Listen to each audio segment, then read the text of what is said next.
ఎన్నో సంవత్సరాలు నన్ను దాటిపోచున్నవి,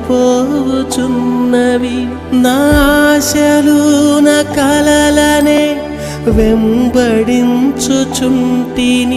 ఫలాలు లేని వృక్షము వలె ఎదిగిపోతిని, ఏనాడు కూలిపోదునో ఎరుగకుంటిని. నా మరణ రోదన ఆలకించుమో ప్రభు, మరల నన్ను నూతనముగా చిగురు వేయని. నా బ్రతుకు దినములు లెక్కింపనేర్పుము దేవాయి భువిని వేడు గడియ నాకు చూపుము.